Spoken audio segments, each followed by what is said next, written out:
Hello from the Franklin Museum. Today we're going to be talking about the car behind me, a 1931 Ford Model A Victoria. The Ford Model A was produced between winter of 1927 and I think summer of 1931. So this is the last model year in 1931.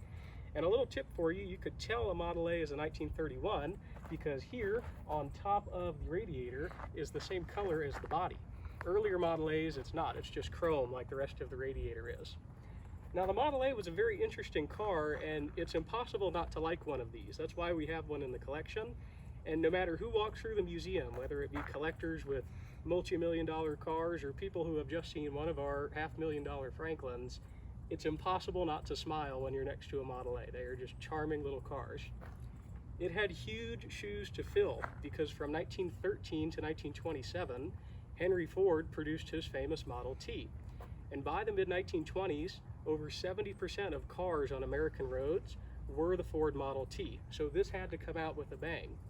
Interestingly enough, and I know Henry Ford had a pretty rocky relationship with his son Edsel, but Edsel had an eye for design, and it was Edsel Ford who in 1927 designed the car behind me, the Model A. For many, the Model A was their first experience with an automobile, and it's the first Ford you could buy with a standard 3-speed manual transmission. Coming from the Model T, if you've ever driven a Model T or watched one being driven, that was a big deal. A lot of guys at the museum don't even consider the Model T an automobile because of how different its gearbox was. So what we're going to do, I'm going to come grab the camera and we're going to walk around our Model A, and just like last video, then we're going to take it for a drive. Okay, here's John, our Model A driver and resident Model A expert. And he's going to open the hood on our Model A Vicky before we walk you around it and talk to you about the powertrain and some of the work that he's done to it recently.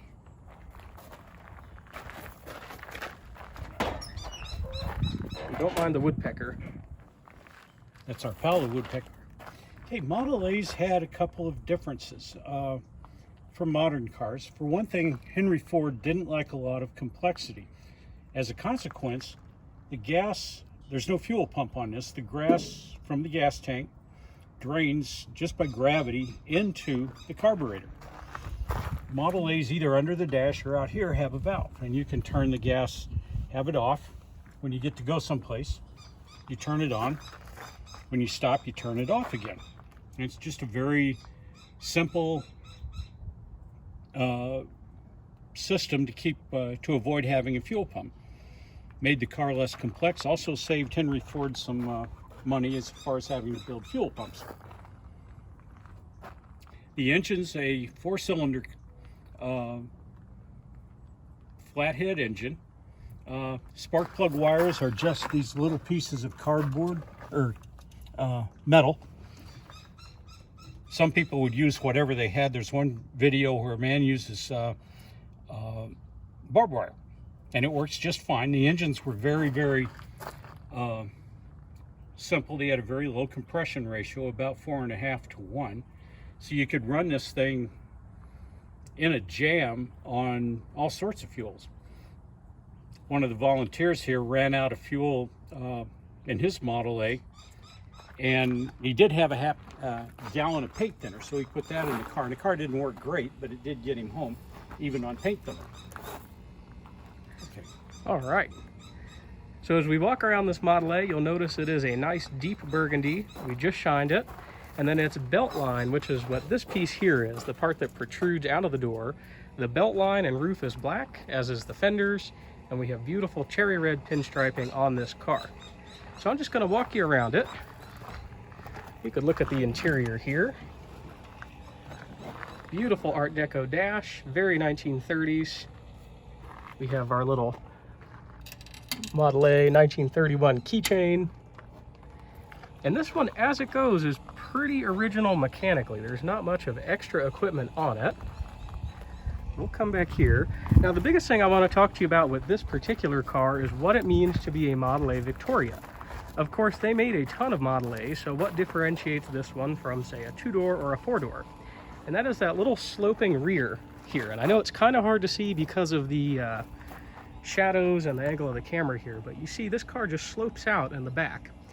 Now, this is technically a 2-door sedan, And the Victoria is what they call a close-coupled sedan, meaning that the rear seat, it does have a full rear seat, but there's not the leg room you would get otherwise in a standard sedan. It's kind of compact back here, but that's essentially what a Victoria is. Close-coupled, two-door sedan with the sloping rear end. Now, it's unique on the Model A because the special bodies were made by Briggs and by Murray. And this is a Murray body. That's who made the Victorias. And the Murray bodies were all steel. That was pretty different for 1931. Most cars had wood construction with either steel or aluminum skin. So you notice the Model A is not a huge car, so this isn't going to be a very long walk around. But it just makes you smile. It's a beautiful little car. You know one when you see one. Here's what I was talking about. The front of the radiator here, where it says Ford, is burgundy, just like the paint color. And you have the flying quail. That's a signature Model A ornament. It said that Henry Ford was out hunting and he shot in a bush and a quail flew out, and he was so impressed with how fast the quail was flying that he decided the Model A needed it as a hood ornament, because obviously the Model A is a very fast car. Wink, wink. But there she is in all her glory. We're very fond of this car, and what we're going to do next is take you for a drive. So buckle up and we'll see you in just a minute.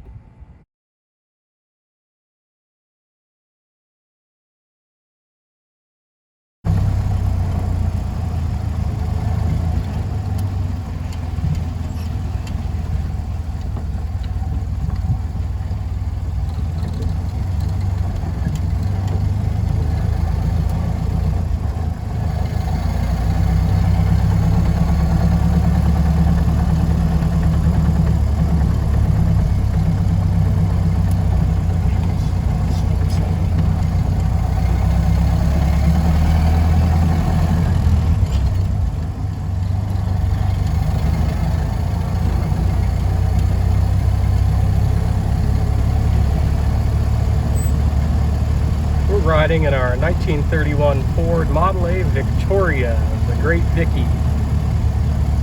We're about to head north on Mountain Avenue here in sunny Tucson, Arizona.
Well, we're at a stop. I'll show you the dashboard here on the Model A Vicky.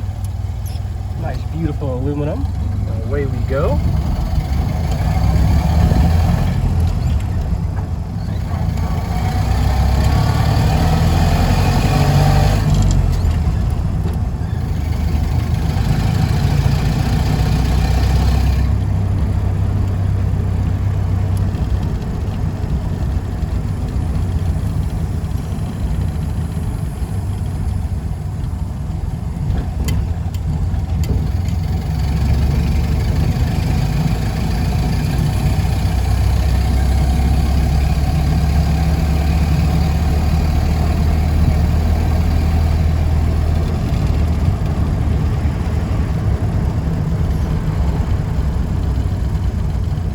A's are 30 to 35 mile an hour cars.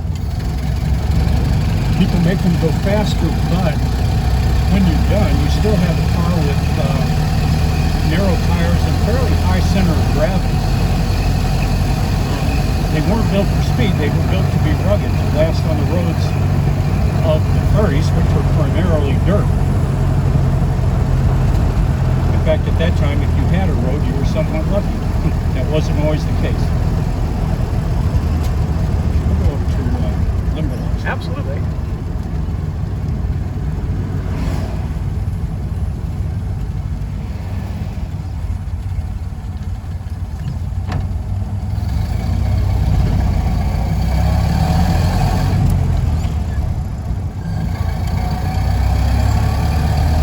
And just like all of our old cars at the museum, the Model A has a non-synchronized 3-speed transmission. And like John was saying, some people equip them with overdrives, but that was never standard on the Model A.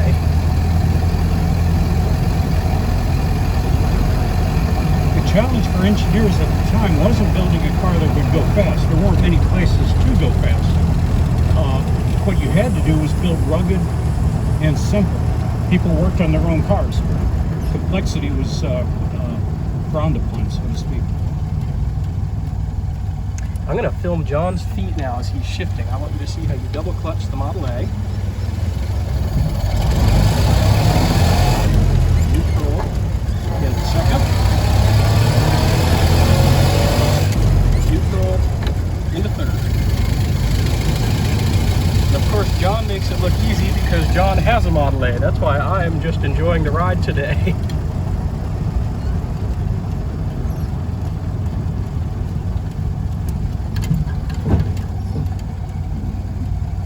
If you go up a little ways up here, there's a good place where you can K-turn, kind of towards the end where that UPS truck is. Here's how to put it into first gear, I basically have to stop. I can't be rolling it all and get it into first. I can do that on second and third, but not first.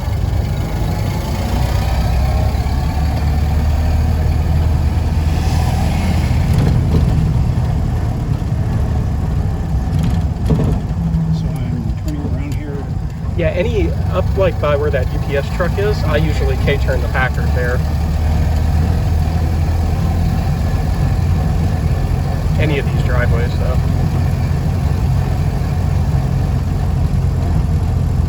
Just right here, it's shady. Sure.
sometimes getting these old cars into first gear, even when you're stopped, is difficult. And there was an old racing technique where you would shift it into second and then pop it back into first. Getting it into second would clear the gear teeth.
Well, we hope you enjoyed our video of our 1931 Ford Model A Victoria.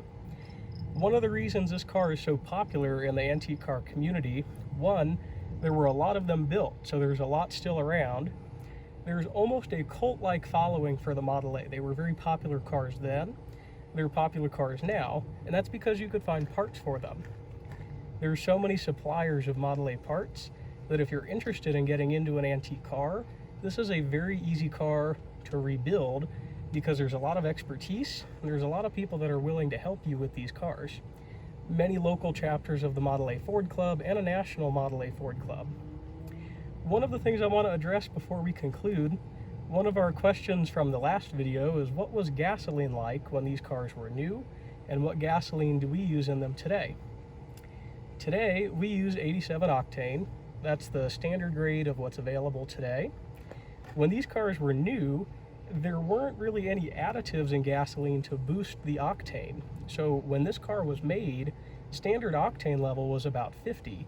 The quality of gas was miserable. Gas in the 20s and 30s was nothing to write home about. Late 1930s, they started adding lead to gas. That's what gave you a higher octane level. So by the late 30s, early 40s, we start to see octane levels in the upper 70s, mid 80s, similar to what they are today, but lead is no longer used. That's why alcohol is added to gas, or the ethanol. It also boosts octane, but it doesn't have the harmful pollutants that lead does. So the gasoline we use today, very manageable for these cars. As John said, you could run this off pretty much anything. There are stories of Model A's running off of paint thinner or anisette, you name it.